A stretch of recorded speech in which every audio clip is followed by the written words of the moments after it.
luchar. Extremo, Noah Noah Style. Pagano triunfó en Japón. ¿Qué pasa, gente? Bienvenido a Lucha Talk. I'm your host, Dylan Fox. This is episode 165, and joining me now after a slight break after last month, as always, to my virtual right, the man, the myth, and the producer, Microman Fever. We back. Yeah, we're back. I mean, TripleMania Tijuana just happened, so we just had to come back. You're right about that. I mean, we could not resist TripleMania again. I mean, that's kind of where we were at last time with the TripleMania in April. Long story short about that, it was a really bad show. You know, yes, it was. So we had to take a little bit of a break to get away from that. Get all of our opinions in sync, make sure we're in a good place mentally and physically, trying to live our best lives. And we can give them another chance once again with TripleMania. We're going to talk a little bit about some CMLL later as well, and Lucha around the world as well. We have a little bit there as well. So a full show with Lucha Talk. Really cool to be back. But there's nowhere else we could start really than TripleMania in Tijuana.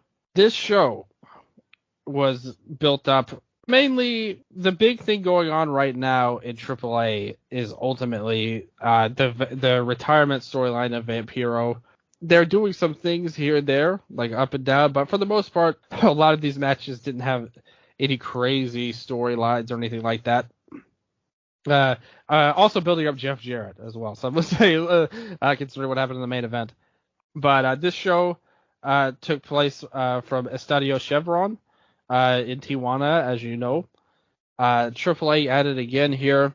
And before we start off, Micro, I will ask you, after the brilliant show that we witnessed in April with Monterrey, featuring an amazing Vampiro and La Secta main event, Team Vampiro and La Secta main event, where was your hype level for this? Not the real main TripleMania. That's going to be in August, as it always is. But this TripleMania branded show from Tijuana. I was excited because I knew AAA, the people there, talent, everyone, they wanted to come back strong and really disprove that whole reputation they created with the showing in Monterrey. So I think, yeah, they had a chip on their shoulders and they wanted to prove people wrong. And what ended up happening was what you got here. Let's see if they lived up to their dreams. They had a lot of doubters. Not everyone was really believing in them. Many people think AAA is cooked. And they said, we are going to start this show off and we're going to prove you wrong by bringing Mamba into AAA. We had the Team AAA team, Fabi Apache, Mr. Iguana, Nino Hamburguesa, and Pipinella Escarlata.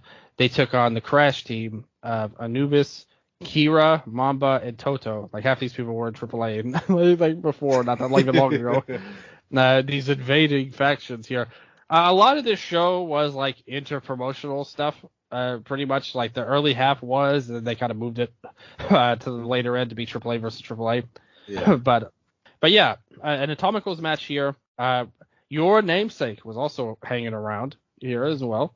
They posted, I will say, I think the best part of this show was the picture Joe Dombrowski put on Twitter where he showed Microman standing next to Satnam Singh, who you have seen live, and testified that his height is a shoot. This is not, this is a very tall man, and Microman is not. So very fun stuff there. This match was, the one thing about AAA you could say over the years is that they have tried to do stuff that goes with their tradition in a lot of ways. And the Atomicos match opener, we've seen that so many times in the past. And I think of all of them, this was not a bad one. I wouldn't say it was anything too special or anything like that.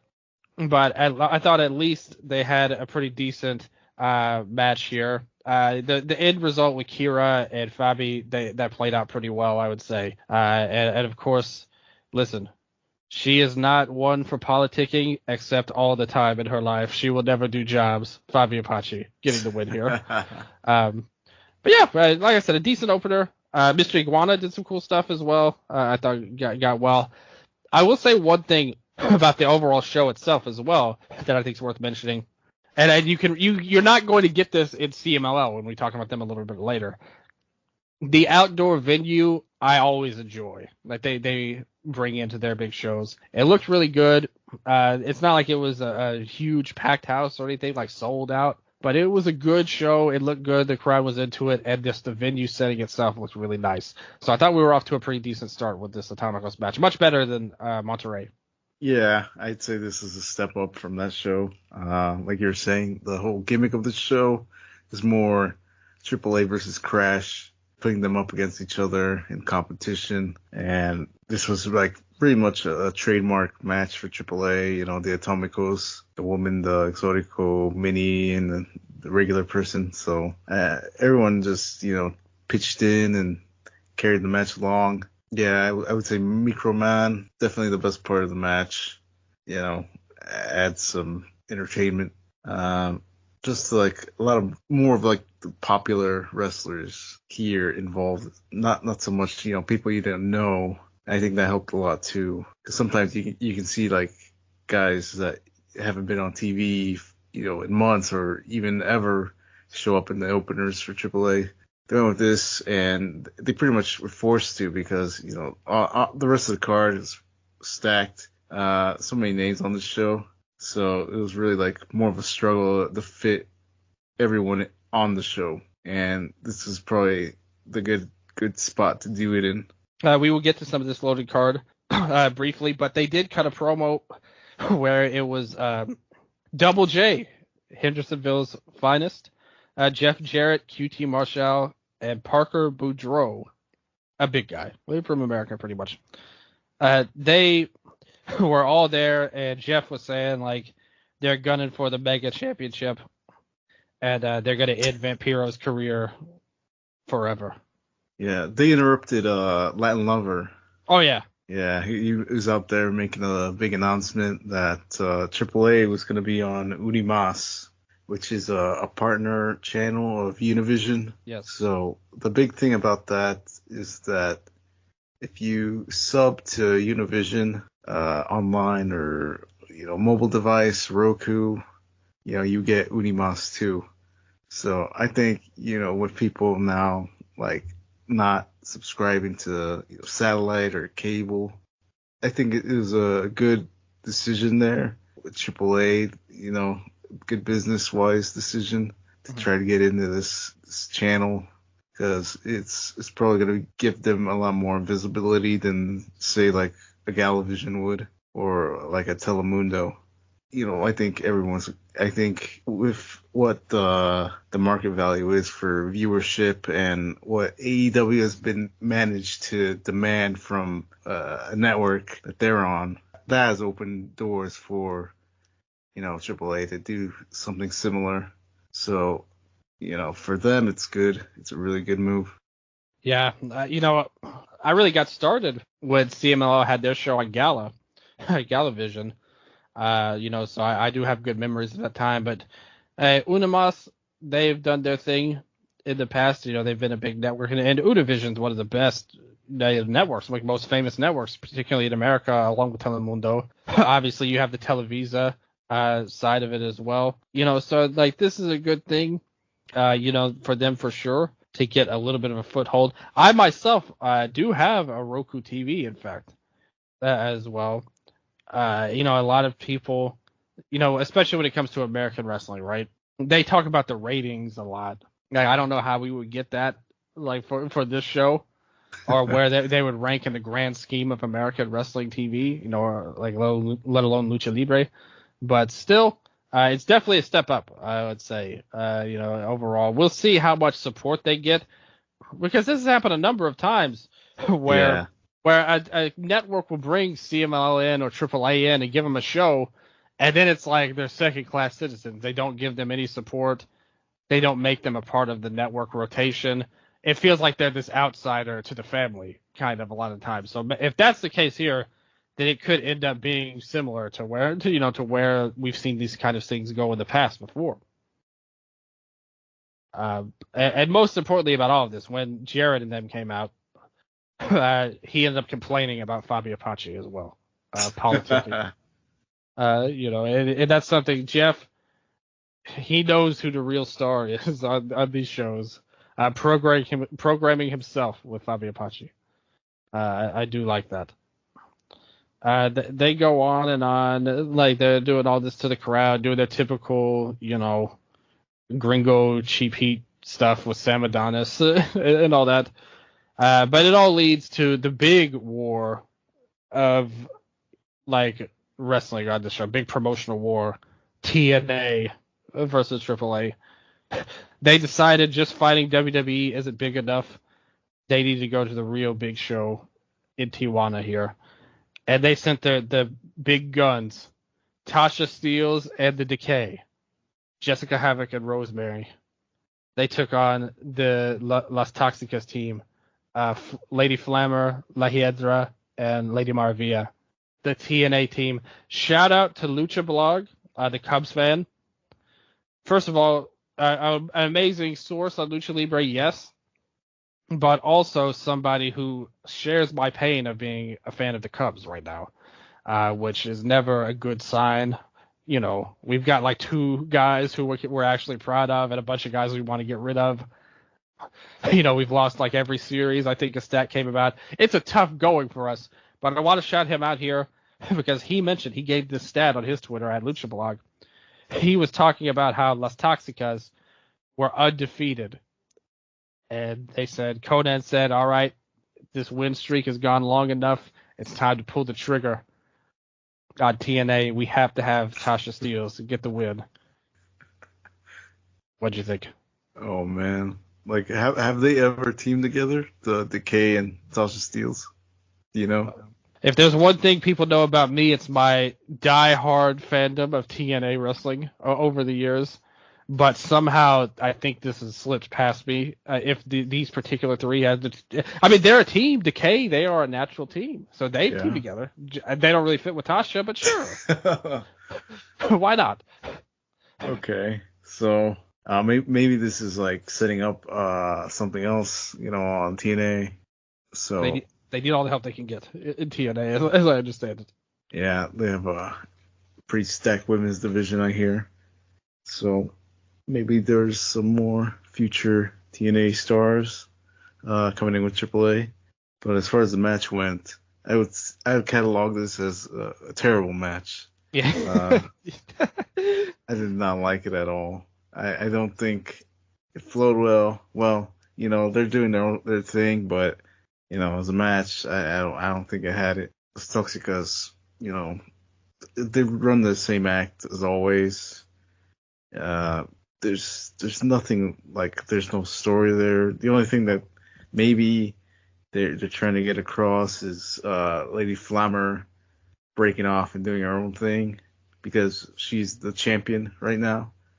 Maybe they want to do a singles match on a TripleMania, but I doubt it. They really don't have that confidence in the women to do something like that right now at this moment. Before, yes, because they've had that whole period building up to it. But right now, I think just like as an overall critique of AAA, they don't have a direction. Nothing's been laid out, booked. Booking something to set up something else later on. There's been none of that on these shows. TripleMania, Monterrey to now, nothing's carried over. Just stuff that's happened. Maybe a little bit of stuff that's happened on the TVs, but you have talent that's not available for that. And they've had to, just kind of like magnify any little interaction that someone's had in the past, like 6 months, to get to a match, to build up a match. It's really hard to sell something like that. Just AAA not having anything going on is what it comes down to. And just like this match, it's just, just some moves and nothing going on. Let me get my files out since you've cataloged this as a terrible match. I'm putting that in my terrible match folder to rely on in the near future. What you said about Las Toxicas is true. To be honest with you, they are pretty much the same match over and over. There's no rhyme or reason for these women's matches, to be honest. Look at that Monterey show. They were in the opener last time, remember, with the girls. And it was like, Toxicas faced, like, Fabi was there. You had Estrellita, and she was like disappeared. She had that like brief push. And man. Yeah, we haven't seen her. Reina Dorada was there, AEW superstar Reina Dorada coming in. Some people even say CMLL star as well. So that's what I've read online. I don't know how true that is, but Sexy Star 2 was there. Look at that. That match was probably better than this match. I think they were building towards Dallas and Fabi, and then nothing happened since then. Well, Double J came in and said, "Nah, this is my match, bro." Yeah, I guess. Conan said, "All right, sorry, Dallas. I know, I like your husband, the legend, but is he like Jeff Jarrett in my mind is a bigger legend?" That's what Conan, I think, said to her. So he had to, succumb to the wills of the master politician himself once again. But the fact is, the women, this wasn't a good match. The Decay, at one point, Rosemary was a good wrestler. I think that she's had a lot of injuries that have kind of slowed her down. And Havoc was never any good.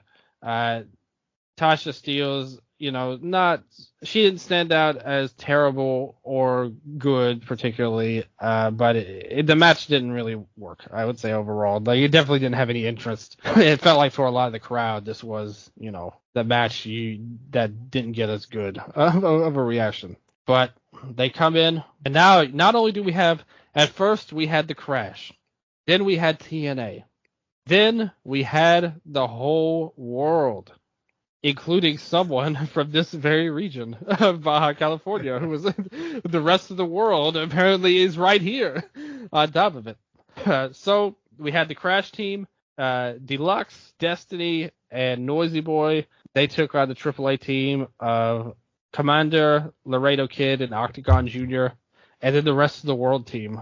Shima, Willie Mack, and originally it was going to be Nick Wayne, to be fair. But they said no. Some bull crap on them. It was like, no, we changed our mind. He's got to be here because Christian's going to cut a promo. And we need Nick Wayne to stand around for that. And so they were like, all right, we'll find somebody from the rest of the world. And they said, all right, we can't find anybody from anywhere in the world, so we need somebody here that we can put into this role. And they found Dinamico here. Dinamico. This guy, all these guys, I think of everybody. The effort was there. Somebody like, Destiny, for example. He's a guy that I said I had back. Remember, this was a long time ago. This is like 6-7 years ago at this point. But we all did a draft episode, where we took a bunch of people. We had like 25 picks, and I took him in my draft. He was one of the top indie prospects, in my opinion, back then. And I thought he still wrestled really hard here as Black Destiny. And I think that he stood out really good. I always like him. All the AAA guys are like, Commander, Laredo Kid are just always super talented. Octagon Jr. is a fine third man on the team as well. Shima, a legendary. He's all right. At this point, he's older. Willie Mack, he does his thing. He's a guy that's kind of like, hey, you know what he's gonna do in all of his matches. And Dynamico, he was again fine, like a good third man on a team would be how I would describe him. So I thought there was good to this match. I really liked Black Destiny here. I thought he did a great job. The others were okay. Yeah, I'd agree, with that. Everyone putting in the effort to make this a match, and it was more of like a spot fist type match. Yeah, true. They were really going for it at times, some high risk spots, especially with I forget who was lying like on the barricade, but the other guys, I think Destiny himself did, that was Destiny. Yeah, did a dive like right on top of him, slammed on top of him. Into the crowd. Yeah, insane. Yeah. I would say, man, I don't know why you have like Laredo Kid, stuck in this match. That's a great point. When he's up, well. you're more used to seeing him like above, in the upper card, involve some more, heavier names. But he's here, and I think that does kind of like take him down a notch from where he used to be. I guess because you're working with more like the older guys now, and you have to like reshuffle everything. And the whole card, this show had like a lot of people on it, so I could see it like that too. Let me throw this at you. Like, would it have been better, like, shuffle the deck around on this card, put the Psycho Circus in this segment, like Dave and Murder Clown, and move Commander and Laredo Kid to the main event in their role? I mean, do you want? Wouldn't that? Well, I mean, it's not. But you're right. There's no saving the match, but you would have at least given these guys big spots in the crowd. Like, it doesn't matter who was in their role. Like, nobody's going to save that match, considering everybody. Like, it's not even just Vampiro. It's like everybody sucked in that match. Yeah. Pretty much. We'll get into that later.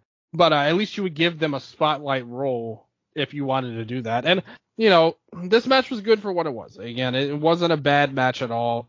I thought everybody did themselves to the best of their abilities. Even Willie Mack, who I like. It's not that I don't like him. I just think he's very repetitive at this point. In AAA, he's a very one-note wrestler, I would argue. But everybody did good overall. Shima, totally random spot here on the show. Didn't they announce that Gleet and AAA were going to work together? Yeah, but that was more like Bandito and his people were going to work with Gleet. Bandito left, so... Yeah, was it Shimatani on some show or something in AAA too? Or was that the Crash? I know he's around in Mexico. I saw him post on there. So who knows? Maybe more Gleet in AAA on there. You can get a lot of different guys on there. Or maybe Shima's recruiting. He's gonna steal people for Gleet. He should get Black Destiny in there if he's smart. But we'll see. Or maybe he'll get Violent J of the Insane Clown Posse. For some reason, he was backing Mecha Wolf here. Right. Yeah. This was more like just a Crash match, pretty much. It was like Ray Oris, Bestia 666, and Mecha Wolf. And they just said, all right, we're going to do this like brawling match, pretty much. I think that these guys are all talented. Like, don't get me wrong. I'm not hating on them at all. I think it's a tough spot on the card because this is kind of like the halftime show almost of the show, where you had that big flying match, like you said, kind of a spot fest match with the 9 men earlier. And you knew if you had any brain cells in your head what was coming in the show later on, that it was going to be a bunch of brawling chaos. So these guys were in a really tough spot to where they couldn't really do the best of either thing. But I thought they did, they did the best they could. And again, these three also worked very hard. The effort was there with all three of them here. Still have no idea what Violent J has to do with the Crash, but whatever. Doesn't he work NWA like Mecha Wolf? Mecha Wolf, yeah, he does. Yeah. That's probably where it was, because I think they announced ICP at one point for Billy Corgan's promotion. So that must be some storyline from NWA popping over. And if anything, like, I would expect them to come out with Vampiro. Yeah. What's that all about? That's the logical thing. Like, what happened to the Dark Carnival? I don't know. It just died like my interest in this show at this point. Yeah. Yes. Exactly. Maybe it's something for Who Killed WCW. It was the Dark Carnival. not being able to exist anymore. But yeah, I didn't hate this match. I thought they tried hard for the brawl, but things are about to take a turn for the worst. I will say very soon. And do you mean the induction of Rayo de Jalisco Jr.? No, I would never disrespect Rayo de Jalisco Jr. Look at that mask. I mean, that's his father's mask. It's not his mask. True. Yes. I mean, you are right about that, for sure. And I'm not arguing with you on that. But, I mean, Junior's a legend, too, in his own right. If you say so, yeah. No respect for Rayo Jr. here. But, yes, obviously his father is, a wonderful wrestler. Junior is not on that level. But, it's fine. At the end of the day, he was honored. Dorian Rodon told you no Microman Fever, you're wrong. He is a legend. And his mask is his own, even though it is his dad's mask. And now we got the darkness takes over the whole show here at this point. Because we knew that we could not get for AAA without having the Battle of La Secta. You've got the Messias faction, El Messias, Dark Escoria, and Dark Espiritu. They took on the Cibernetico faction, the Secta Cibernetica. You had Cibernetico, Dark Cuervo, and Dark Oz. I mean, these were guys. I mean, again, like 15 years ago, these guys were like big parts of the company. And now we see them again. And what did you think here? Did this group hold your interest? My interest would have been there if it was like 18 years ago. And I think... yeah, 18 years ago. Yeah, I was trying to be kind. Yeah. I mean, yeah, they're like older, a little slower, a little more out of shape. Some of these guys can't even move that well anymore, but you know, they're still going. I think they did all right for what they have going on.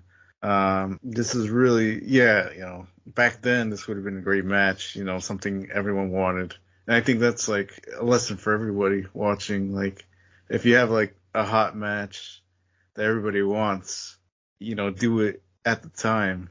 Don't, you know, wait, you know, later on, like it's Money in the Bank. You got to do it now. And if not, you know, it's going to end up with something like this. It's going to be a disappointment, and you're just going to lose, you know, credibility with people. And this one didn't really lose that much with me because, you know, this is what I'm expecting out of these guys at this stage of their careers. I would say Cuervo, Dark Oz, Scoria, and Spiritu, they're more like the ones carrying the match here. And Messias and Cibernetico, pretty much just the leaders, just coming in once in a while. You know, I like that they work kind of more exclusively with each other, and they let the guys that kind of worked more did their thing together. I think that's the good approach when you're dealing with talent like this, you know, some more limited people. And, you know, if it's more of their style, then, you know, as them being the leader and all, you know, I think they did all right. I wasn't like totally down on this match. Yeah, that's what I was actually going to say. Like, maybe it was just because my expectations were in the dirt, seeing these men come out. Yeah. Make no mistake, Cibernetico was never a great in-ring, you know. No. You know, nobody's confusing him for Bryan Danielson in his ring. Right. But he still has nothing left now. Like, whatever he had before. Very charismatic guy. Nobody's taking that away from him, and a star, and important to the company. Yeah. Like, he deserves all of that praise. He said on his podcast that, you know, early on in his career, he trained really hard, and he did learn to wrestle more. And then he had like a leg injury. Yeah. And that kind of changed how he worked. Yeah, he became the more character-focused guy. He went to WWF that time, and again, it all changed his life. But yeah, like I said, my expectations were so low. I thought this was better than I thought it would. Now, I'm not saying it's good. I'm not saying it's good at all. Do not ever try to accuse me of that.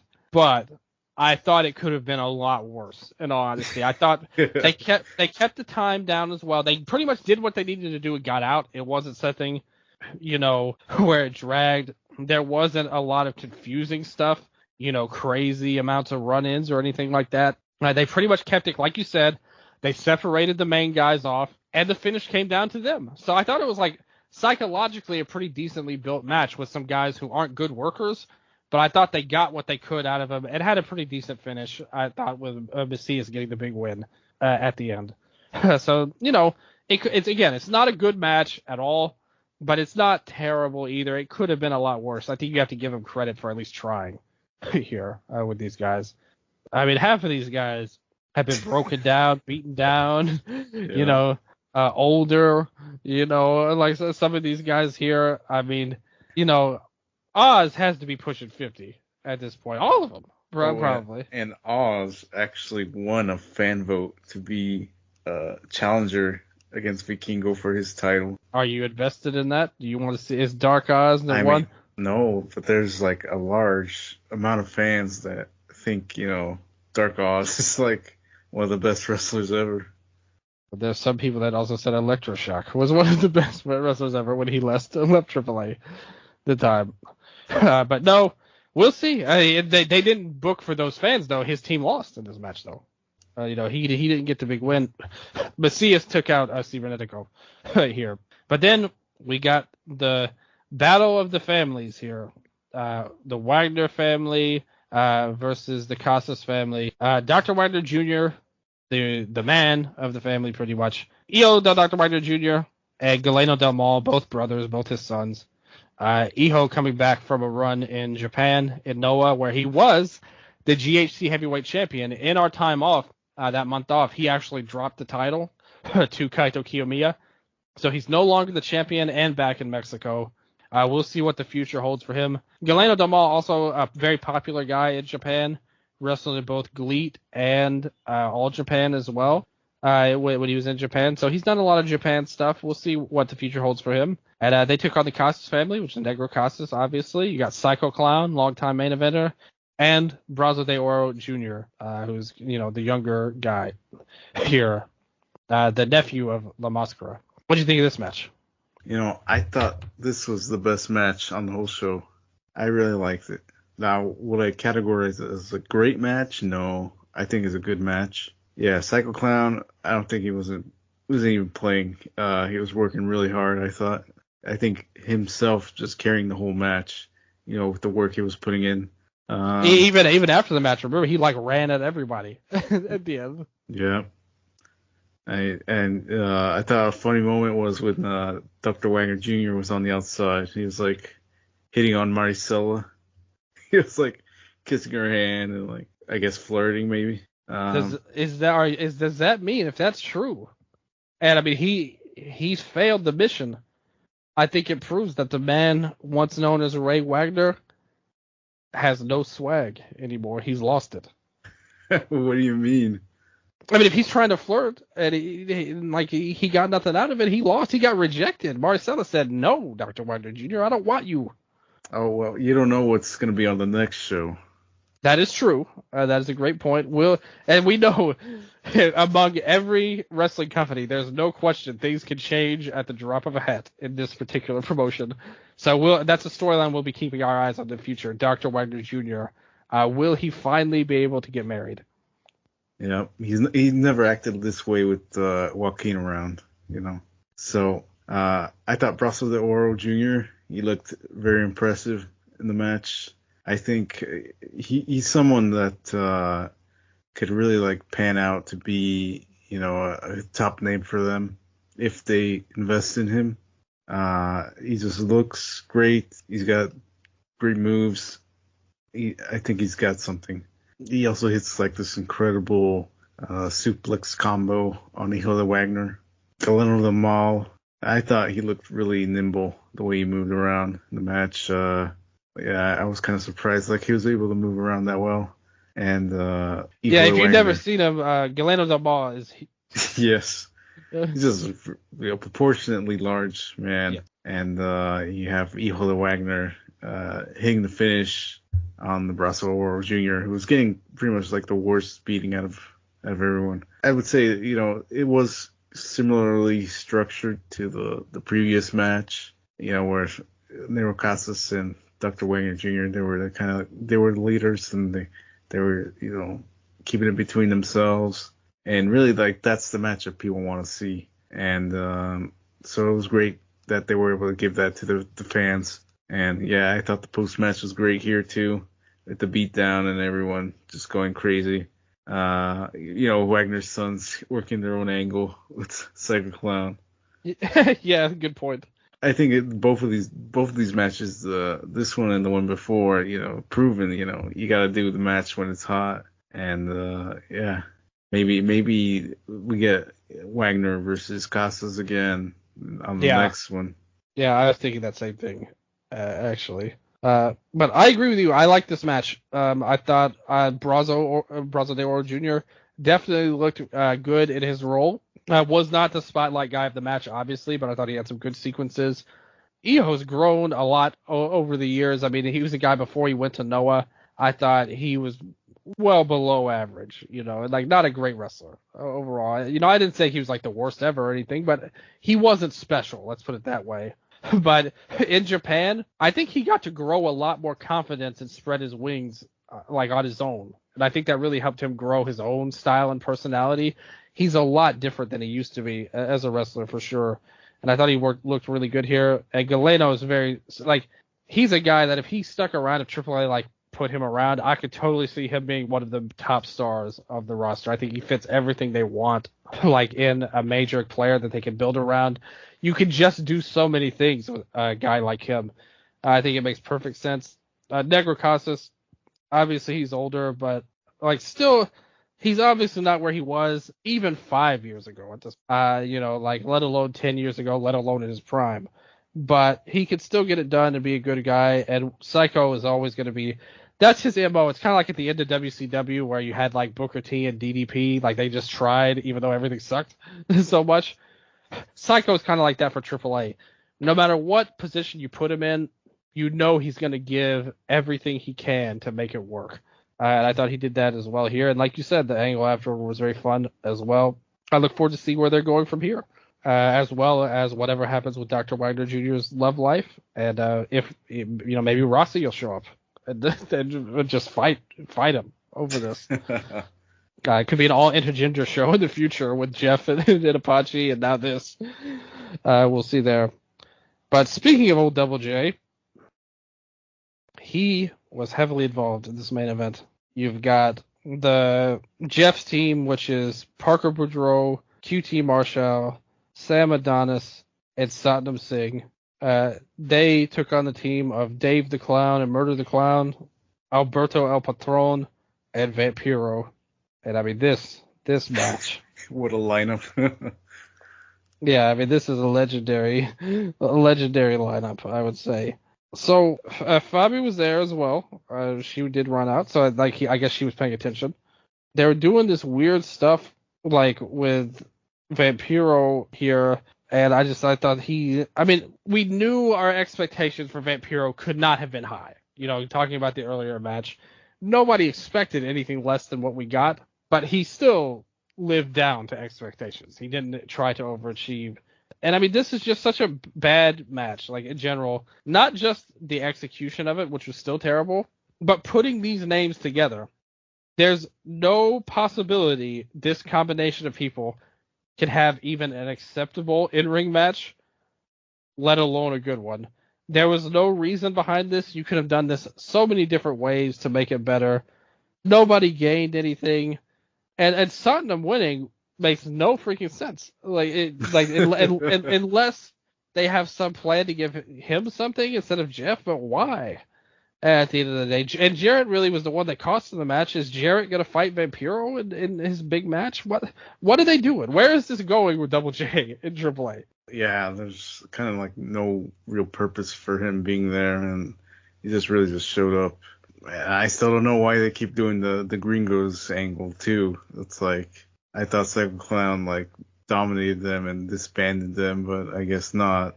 Yeah, you're right. The whole thing sucks. Not just Double J. You're right. It's carried over from years of bad stuff to now, and I'm afraid it's gonna keep going and continuing as long as QT got blown off too last year, with him and Penta. Remember? Yep. I don't know why they keep coming back or bringing them back. I told you before, they don't really add anything. If anything, it takes away, a spot for another guy. But AAA likes doing this stuff, and they like bringing in foreigners, and I guess they see some sort of see it as some kind of status symbol that they're able to bring these guys in, and I don't know, be able to control them. Maybe, I don't know. It's just some weird thing they have going on there. The match, completely sucked. All these Vampiro matches that he's had. Yeah, this might not have been as bad as the Monterrey one. but it was up there. Yeah, I think what really saves it for me is the Satnam Singh, that guy. I think he's just like his whole uniqueness is really like drawing to someone. In wrestling, it's like really easy for people to blend together, because they kind of do the similar thing. But, with him, he just has a unique look. He has a unique way to move and what he does with his work that he really stands out. And I think he's probably like the one great call that they've had to make there, working with AEW, being able to bring him in. To me, it's probably, him, and Omega have been, the best things that they've been able to get from them. It was just another bad match, another awful main event. And another good thing that happened here was the intervention or the run-in from Latin Lover. I thought that was really well timed, really well placed in the match. You just hear his twerking music play and he comes running out and he got a huge pop for it. It's another guy that says he'll never wrestle again and how he's out here doing a run-in. Maybe that's the direction that they're going to go with. Latin Lover and Vampiro versus Jarrett and someone else, maybe. The thing is that I think that's a great point, especially when you consider Latin Lover has been so pushed as being heavily involved in the show with the talent and also being on the show itself. So I think a match with him and Jarrett really makes a lot of sense, even if it's a tag match. You could put, whatever you want to do. I don't even know who the hell would team with Latin Lover, to be honest with you. But you could put Jarrett in any one of these guys. Let's say Sam Adonis would probably be the best case scenario. You could do that and have a heated match. And it makes a lot of sense for what they would want, I think, out of all this. And at least be a legit end game. But I still don't know. You can't trust this company at all. And I thought this show, again, it wasn't as bad as Monterrey. No. You had a couple of good little matches in here. I'd say about half the show did like better than expected. The main event was a complete train wreck, I thought, and I think that kind of drug it down. But still, I would say a mostly average show. Yeah, I would say average. Next TripleMania. Doesn't this get you excited for? Well, they have Ronald Escandalo coming up. Oh, yeah, that's right. So maybe that's where some of these matches take place. You think we'll have another Vampiro match just for fun? There. Absolutely. Yeah. Well, there you have it. I mean, it's set up as the start of August, like August 2nd, Verona de Escandalo. And then TripleMania in Mexico City is going to be on the 17th of the same month. So August is going to be AAA's month for sure, where they just take over. And then look what they're building to, and what a promotion they brought us. So with that said, why don't we jump to CMLL a little bit?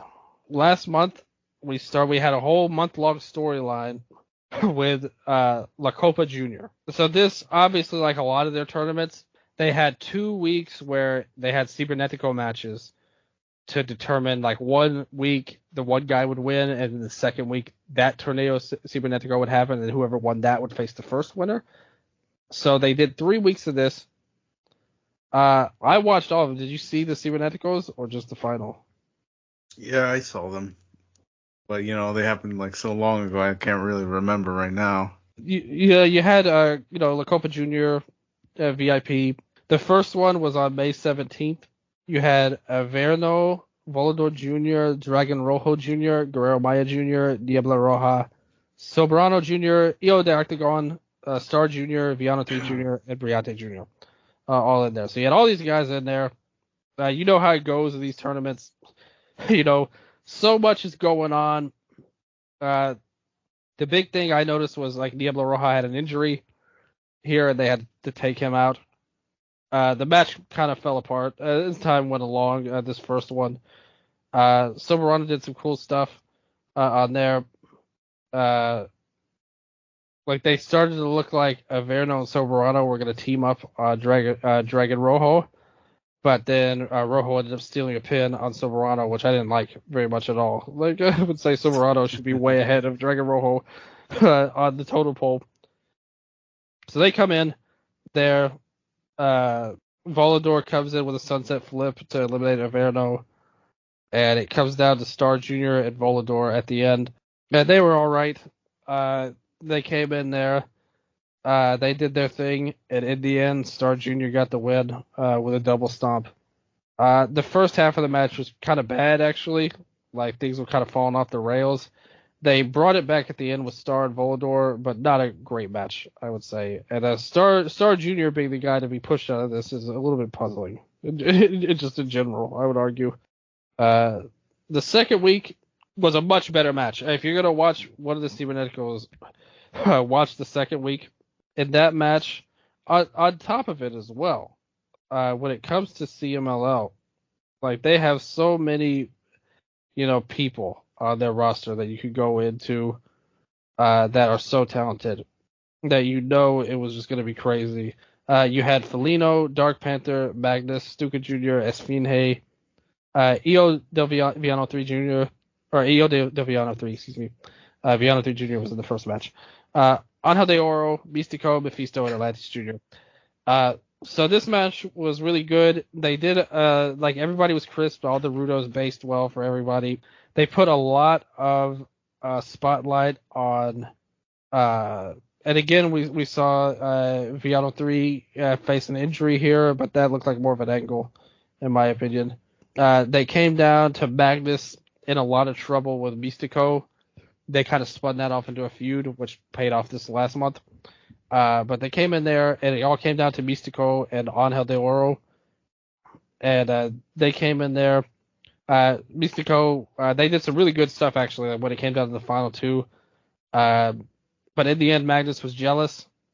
And Mistico hit this big springboard crossbody. But then Magnus came in to interfere. Angel gave him a low kick and then hit the big Michinoku driver to win. And then afterward, Magnus took off Mistico's mask. And a funny thing happened. One of the fans, it looked like, threw a mask in the ring to put him on for him to put it on as well. So that was pretty cool. Good match overall. This is well worth watching, I would argue. And it built to the final of Copa Jr. VIP 2024. Star Jr. versus Angel de Oro. And I think it was clear after watching this that Angel de Oro is a better wrestler than Star Jr. I would argue. But I knew that anyway, so it didn't surprise me. They gave Star a lot of this match. This really felt like they were going out of their way to make him seem like this big deal. And listen, I don't hate Star Jr. He's had his moments over the years where he's like had spots where it's like, oh, this could be a guy, like a great young technico, like somebody who's a very exciting guy. Then there's a lot of the time, though, that he just kind of fades in the background. And there's a lot of guys like that on CML. There's a lot of technicos on this roster that have had moments and flashes, but then it never goes anywhere. But here they decided to go all the way with him. They went to the outside a little bit going in there. Star Jr. did this slingshot plancha on him that was really good.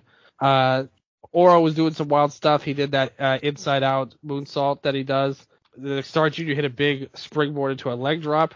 They were going back and forth with near falls where Oro hit the Michinoku driver. Star hit this big Liger bomb. They finally go to the top rope, and Star wins out with the one-man Spanish fly. But that led to a big kick out.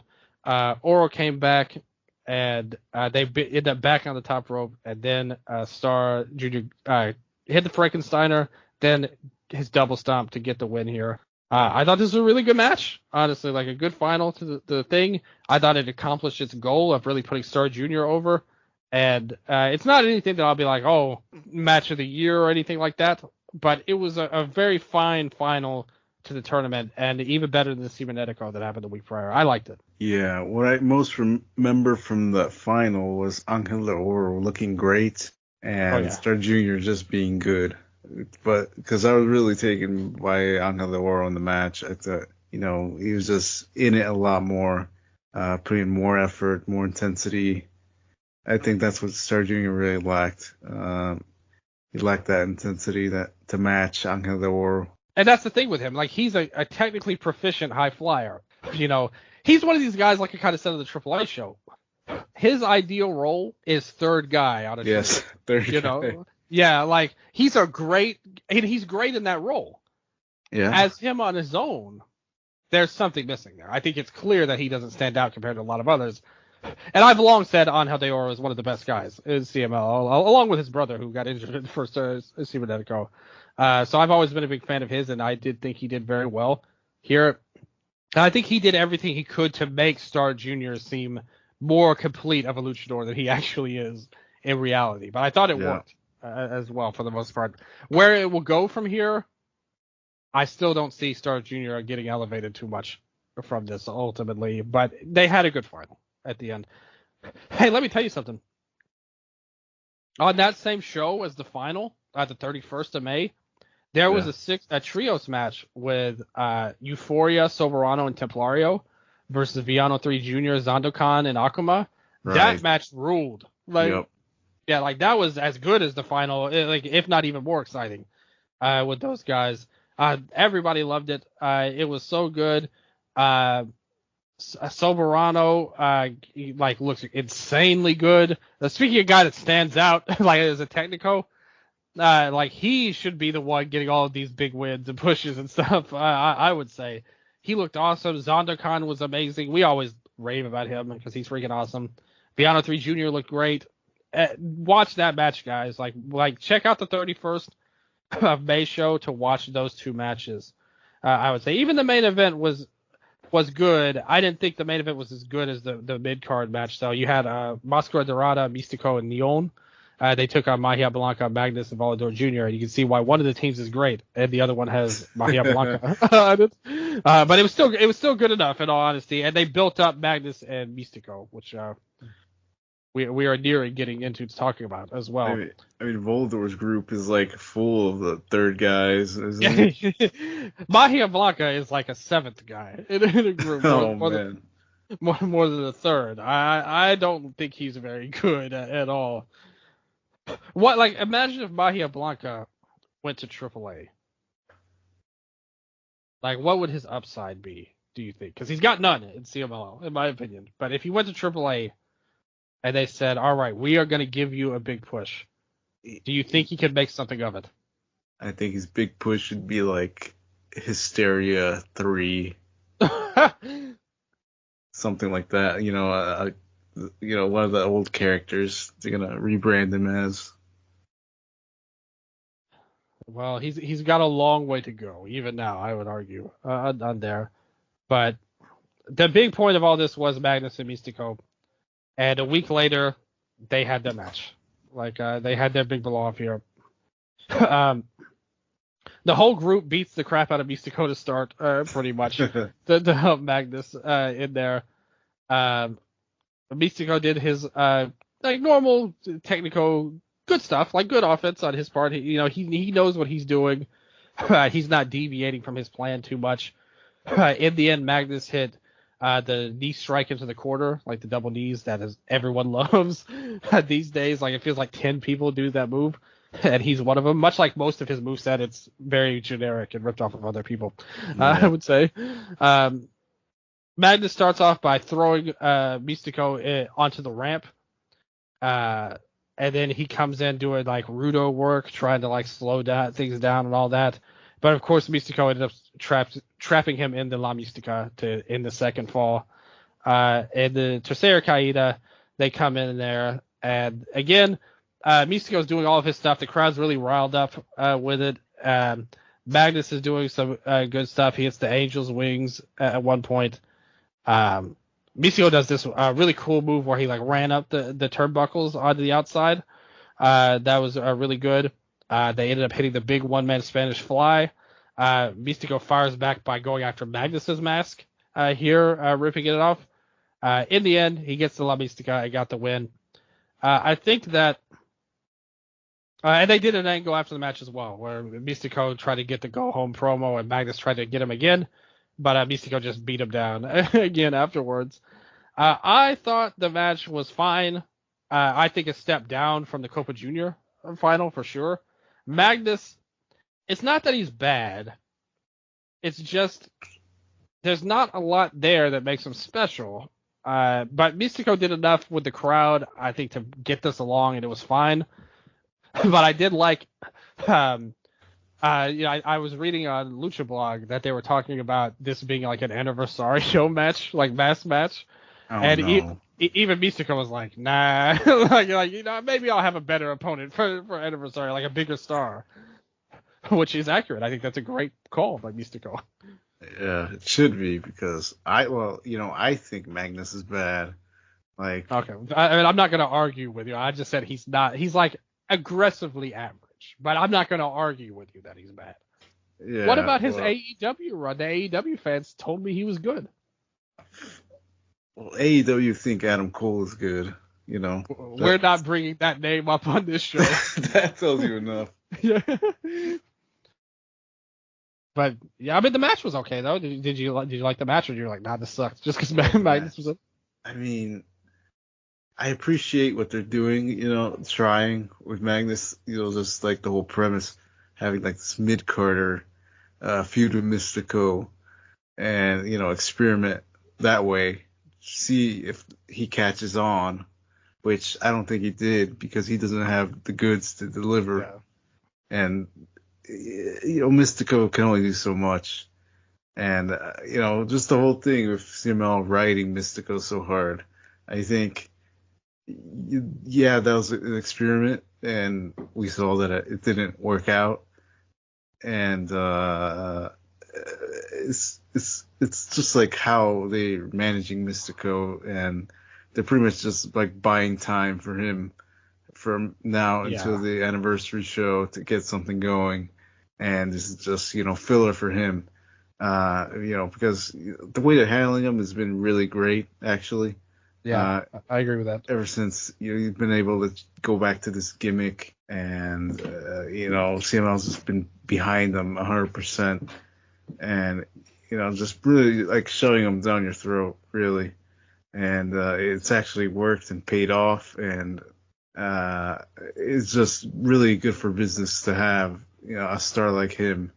Every company should have a star like him, actually, and that should be a goal for everyone, because it's good for business. It makes everyone else go up a notch, go up a level, and they get to because CML's just, they manage their talent differently. They can like sell booking or appearances to other companies, and this is like another thing they can do with Mistico having this kind of a big reputation right now, and having the star power that he has, be able to offer him to American companies, internationally, even in England, they've managed to do tours internationally now, that the whole company's gotten hot, and it's obviously not just because of one guy. It's because everyone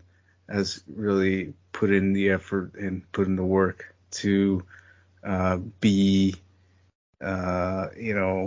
recognized. Yeah, I mean, I agree with all of that. And the thing is, remember, they went through years where they really wasted him. Like, he could have been doing this for years on end. Remember that bad period leading into the pandemic? Yes. And then obviously the pandemic afterwards. They still like didn't do it for a while. The last 2 years or so, like year and a half, I would say, they've really gotten their act together with him. Remember that time a few years ago when business was really down and they did the Pentagon and Mistico main event and that sold out like Arena Mexico? Yeah, that was huge. Yeah, exactly. Like that I think that whole match opened a lot of eyes. Like some people were being stupid backstage, and they've really gotten their head in the game lately. And Magnus, I'm not arguing for him. Like, to be honest, there was a lot of other guys that they could have picked here. Do you think it's like a seniority thing as well? Because, I mean, this guy's been around for like 15 years, like in CML and these second matches.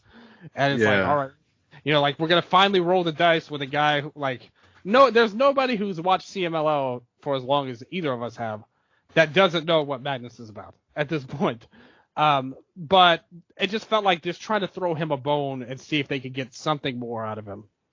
Yeah, I totally think that, just because, CMLL has like their own like set of rules for talent, how they manage them, how often they book someone, who can work with who, you know. And I do think they have a seniority type of rule for their talent, because, you know, you'll notice guys come in and they're already at a certain level, you know, above other guys that have been there for, you know, for a lot of years, and they still won't like put them above them because they don't have the time there.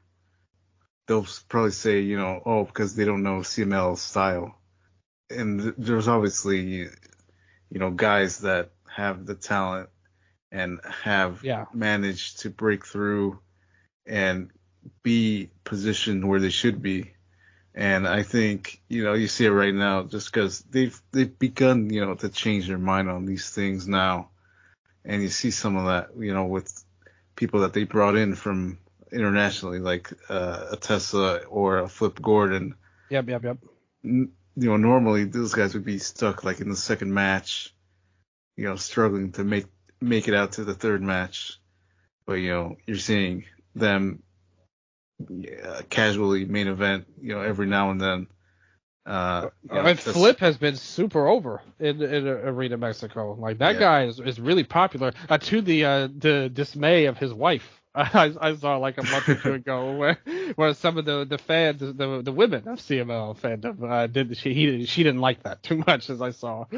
Oh no.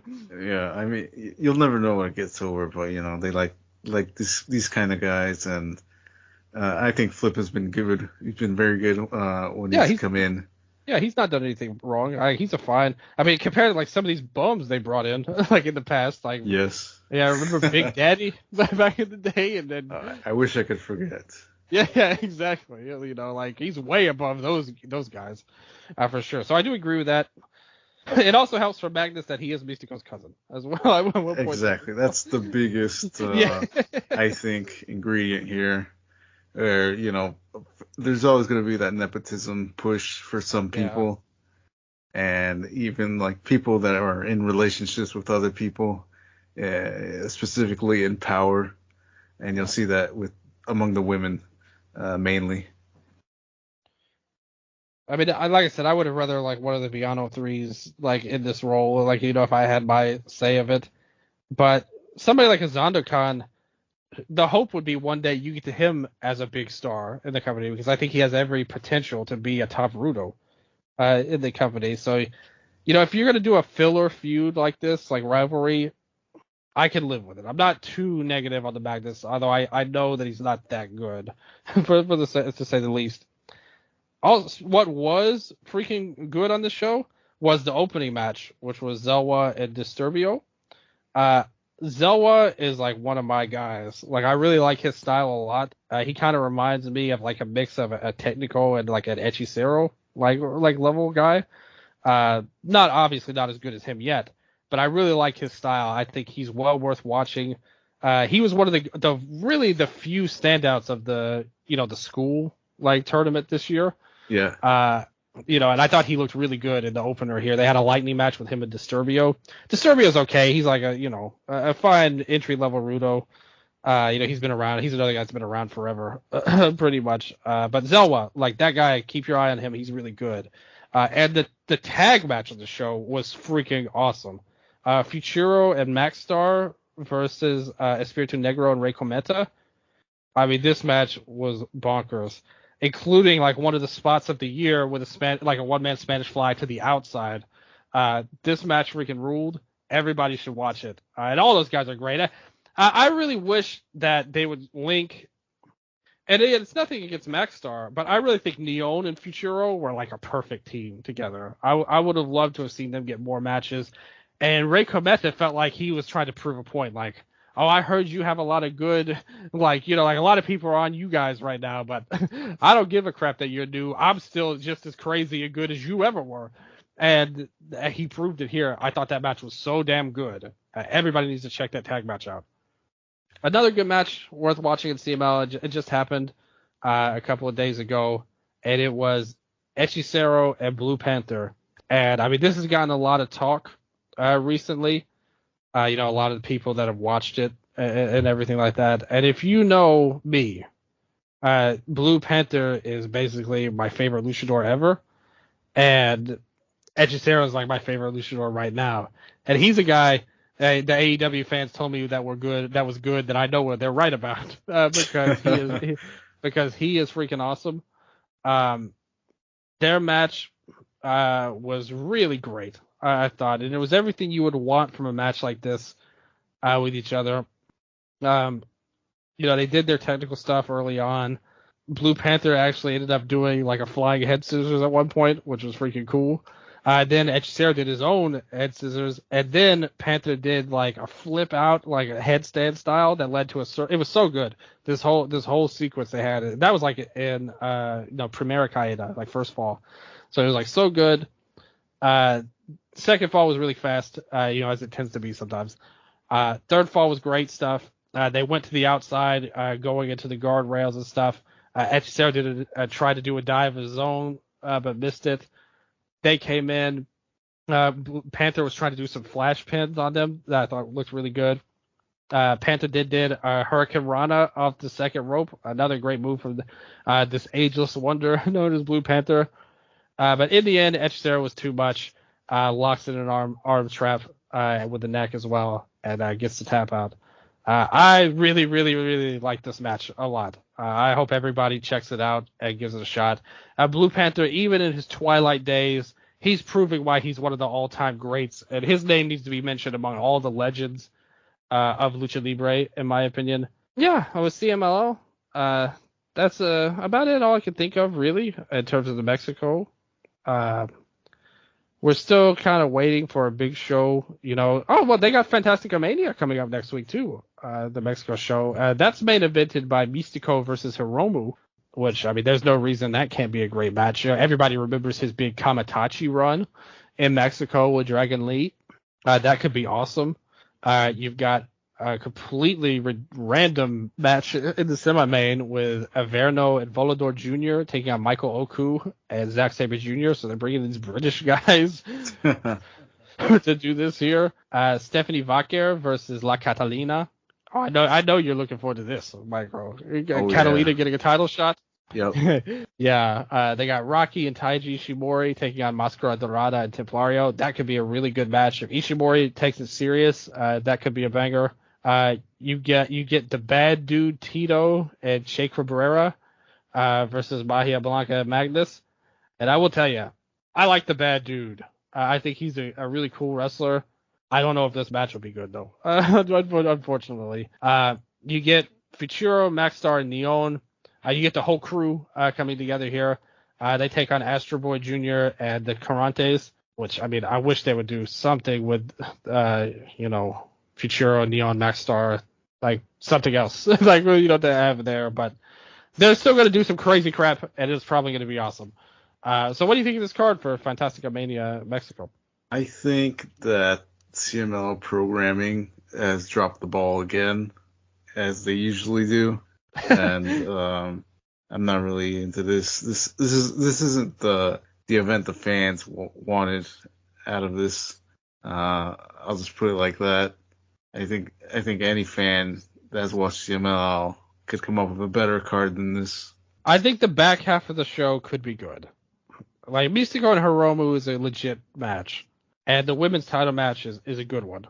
I'm not a big fan of Oku, to be honest with you, and I don't think this is going to be. We'll see how Zach does in Arena Mexico in this situation. If he's paired off with Averno is always one of my favorites. Longtime listeners know that, and I think he'll get the best out of them.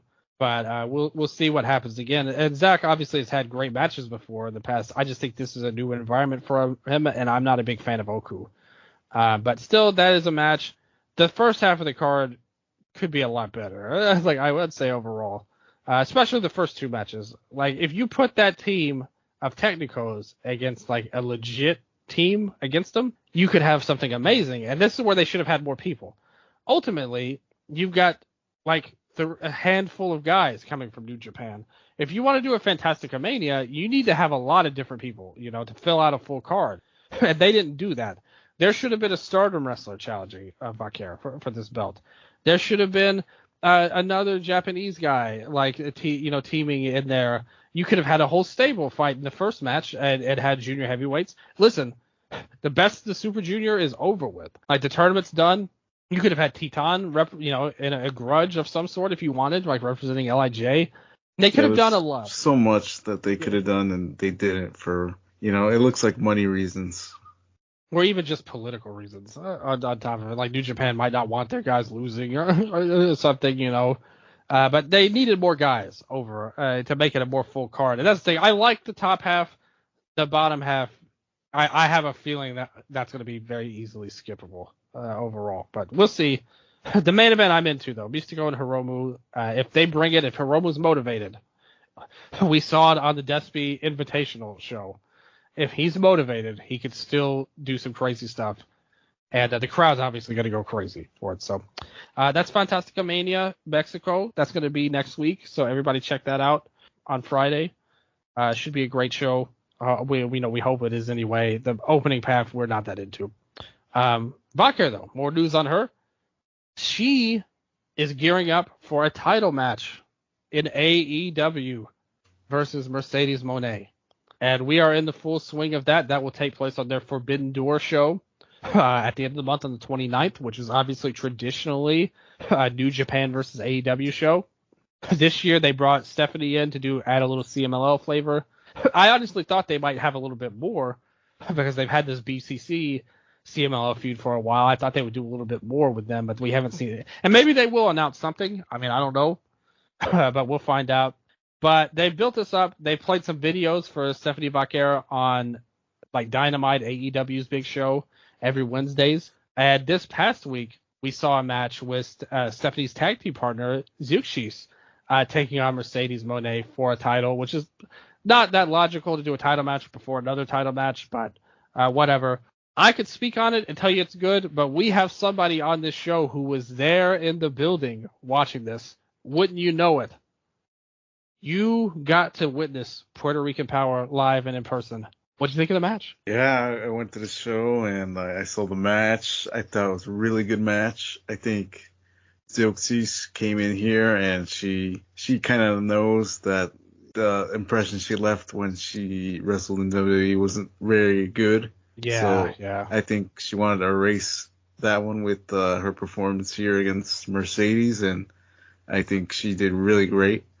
She looked really strong and really effective in the match.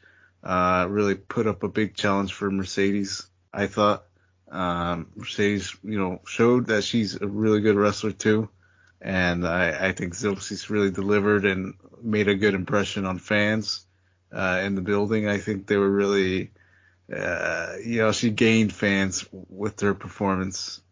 Is what I saw. One part of the match where she tore up a sign, I think, from this little girl. Yeah. I think I was one of the only few people that was cheering when that happened. Good for you. Yeah. So yeah, I noticed like the referee like told her something after that. So I don't know what's going on there. But yeah, really good match. It was great. I just wanted to say that Zeuxis did a great job in there. This may be, first of all, she gets bonus points. This may be the first time in history that someone took Mercedes' terrible finisher and actually made it look not terrible for once. She actually bumped properly on it, which made it look, it's still not a good finisher, but it's a lot better when Zeuxis is the one taking it. She's another one of these. She went through years at probably right around that time you were talking about when she was in WWE, that Mae Young deal. That was obviously a big drop ball. But after that, the next few years, she was off the map. She left CML for a few years and never caught on anywhere. I think she had like a few shows in AAA, but really barely, there wasn't any kind of major run at all. Her coming back to CML was turned into a great move because she's really got herself back, back to where she's been. I go back to and her team with Stephanie is like really good. Remember at the Anniversario show last year, those two versus Haruchita Juvia was a really good opener. Everybody, pointed it out. Her and Reina Isis was a great match earlier this year as well in March for the women's title. Zeuxis is really on a good run right now, and I like what they did. she kind of raised the bar. Even though Stephanie is going to have more of a bigger spotlight in her match versus Mercedes because it's going to be at a pay-per-view, I think it would be a good thing if they can eclipse what Zushis and Mercedes did. I think that's a total win for Stephanie Vaquer there. They did play the video too, which was interesting because they had Stephanie talk in English on the video, and then they subtitled it anyway. And I was just thinking, I mean, it's not like you could totally understand her. She just wasn't. If she spoke in Spanish, I think she would have come across way more comfortable and charismatic. You know what I'm saying? Like, I'm sure if you gave me a minute or two, I could cut a promo in Spanish, but I would be much more charismatic and comfortable in my native tongue, you know? And I felt the same for her. I was like, if you're just going to put the subtitles anyway, why don't you just let her talk in Spanish? She'd be a lot easier. It'd be a lot easier for her. But she did a good job for what it was. She got all her points made, and they gave a little bit to her. And I give a little bit of credit for AEW for this. There's been years in the past where they did this Forbidden Door show, and it was like they just do their regular shows, and suddenly this Forbidden Door would come up. Like occasionally they'll have somebody run out at the last minute, before the last show. Here they're actually trying to build these people up and let people know them, whether it's her or Shirakawa. They're building to, John Moxley's run. They're trying to do stuff at least, so I will applaud them on that. And with this build-up match with Zushis was a great way to go about it on there. So hopefully everybody check that out and can continue to support all the great luchadors of CMLL, because I do think right now, if you look at a lot of their like CMLL, they're at one of the better points I can remember when it comes to the women's division. Just in terms of depth, you've got Kira, you've got Persefini, you've got all these people that are, Haruchita's still around. They're trying to upgrade it a little bit, so I like that. And hopefully we'll see more in the future from them. But with that said, before we get on out of here, you were there at that show in AEW, but you were also there for another show. You were live, living color, in person for MLW. Yep, I was there at the MLW Lucha Azteca show in Chicago. I was sitting near the entrance, so you might see me on TVs or whatever clips they have going on. I caught all the CML portion of the show, which was the pay-per-view that they were streaming. You got to see Magnus in person. Oh yeah, I saw Magnus in person. And among them, all my other favorites too. I popped huge for Fuego. I think Fuego is like one of the most over guys on the show. He's such an easy guy to like pop for. Yeah, everyone knew, who he was. Don't believe what you see on Lucha Blog, just because he dances. No, everyone knew who Fuego was, and they popped huge. Yeah, there was really good matches on this show. It was headlined by Mistico versus Barbaro Cavernario, which was for the MLW title. So that was a really good match. The whole crowd was, really behind Mistico. He was a big, heavy favorite. One of the guys like sitting near me was like, go telling Cavernario, he's like heckling him, he's like, go take a bath. And, Cavernario, he responded by doing the spit thing that he does. Yeah. Where he eats the spit and, he plays with it. This was like a really fun atmosphere. So it usually is when you go to these shows in Chicago with luchadors on it. Yeah, you have a good time, just feeling the crowd, because they really get into it. And another really good match on there was Atlantis Jr. versus Ultimo Guerrero. Now that was really good. I thought on par with the main event. Ultimo Guerrero, he looked great. Made Atlantis Jr. look great. Atlantis Jr., himself, really put in great effort. I thought he did really great in the match too. I got on him before because how he's performing, but recently, ever since the crowd turned on him, he really turned it up, and he's really performing as a top star. And that's, what he is right now in CMLL. And right now he's nursing a leg injury, but he should be back soon. Lance Jr., I think he's going to be, if he doesn't leave, he's going to be the guy. And what else happened on the show? I got to see Guerrero Maya Jr., I saw Virus. They took a lot of the roster there, It was like, I don't know, 16 guys maybe, 12 guys. So it was pretty much like watching a CML show, but, over there in America. So I had a really good time there. And the thing that they have going for them, MLW has, is because the way they brought in and introduced them, they're part of the storyline. And there's like a purpose for them being there, because they're doing a rivalry between his name's Cesar Duran and Selena De La Renta. So, they each have their own team of luchadors, and that's kind of like the explainer for this show happening. So that's one thing MLW does a lot better than AEW. And I also saw Salvador himself. He came out. They gave him a statue. Oh, yeah. Yeah. Yeah. So that was, good to see. And it was kind of like a nice moment for them. But yeah, it was a really fun show to go to. I'd highly recommend if you're able to go.